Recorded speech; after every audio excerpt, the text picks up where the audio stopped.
On Tuesday morning, Hudson County TV went to the intersection of 56th Street and Boulevard East in West New York, the site where the 8-month-old Angelie Paredes had her life taken as the result of a jitney bus accident.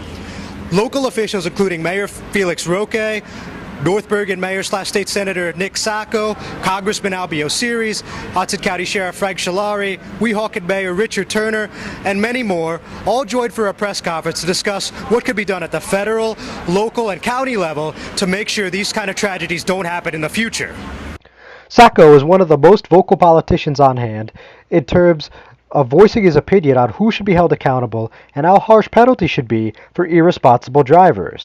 As far as putting people out of business, I'm all in favor of putting out the bad companies, putting them out of business. And that's what we were, that would be one of the best things that could happen. The people who are abusing the system, their services should disappear. And it's not the intent of what's going on.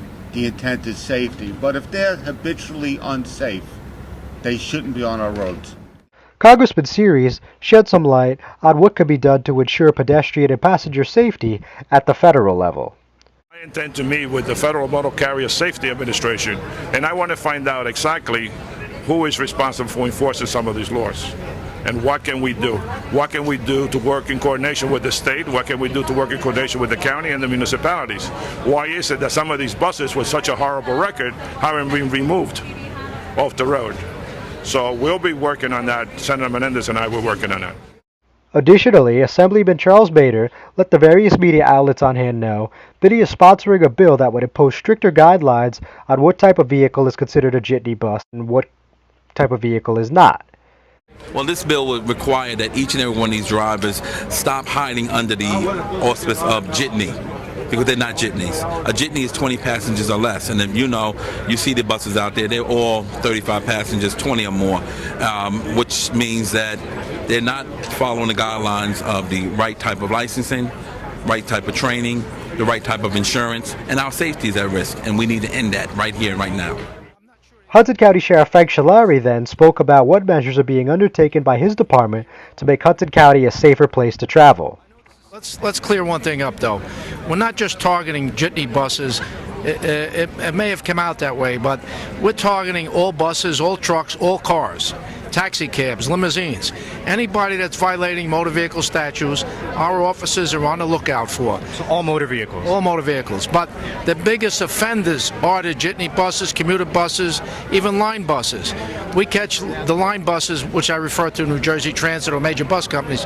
If they're on the phone or they go through a stop sign or a red light, they're going to get pulled over, get a summons, make sure their license is valid. And most of the jitney buses or commuter buses we pull over, majority of the time the driver has a suspended or expired driver's license, equipment failure, and is on a cell phone or runs a stop sign or a red light. So this is what we're looking for to keep the public safe. So it's just not targeting one group. We're targeting everybody. A motor vehicle is more dangerous than a gun because it does more damage. Roque expressed great sympathy for the Paredes family, noting that he has 2 sons and he could only imagine how horrible he would feel if he was put in a similar situation. Additionally, he believes that all vehicles traveling through Hudson County, not just public transportation vehicles, should be held to the same standard when it comes to safety. It's not about hurting that person that is trying to make ends meet by driving these buses and trying to feed their family. That's not what this is about. This is about regimenting the system and taking it one notch further to improve the system. That's what we need to do. And guess what? If it requires new laws and regulations, we need to do that. And again, not about punishing people, but once we implement those systems, if they do break the law, they're going to have to pay. So in short, the top priority would be pedestrian and passenger safety. Absolutely. To me, the most important is those passengers putting their lives at harm's way when they ride the buses. And not only does it apply to jitneys now, the law should encompass everybody that is driving vehicles, whether they're MTA or they're jitneys. It should apply to everybody. And when you say everybody, do you also mean like cab drivers or even just your average car driver? Everybody should be responsible. Look, that person wasn't responsible, and right there, we had a senseless loss of life. It's a horrible thing. It's a horrible tragedy. And the first thing you think about is not only your thoughts for the family. That's the first thing you think about. The second thing you think about is why this happens. And then a few days later you find out it's a driver with a suspended license.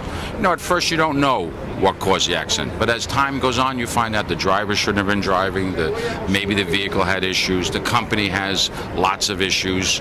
And unfortunately, like you've heard today, it takes a terrible tragedy to get local government, county government, state government, federal government to all try and figure out what can be done. These jitney buses, these omnibuses, they fall in a gray area because they're by state. There's federal rules, there's state rules, and what you saw today was everybody trying to work together to come up with a uniform set of rules so the drivers are certified, the drivers are safe, the drivers are trained, and the vehicles are safe. I'm John Heides with Hudson County TV. For more information, log on to HudsonCountyTV.com.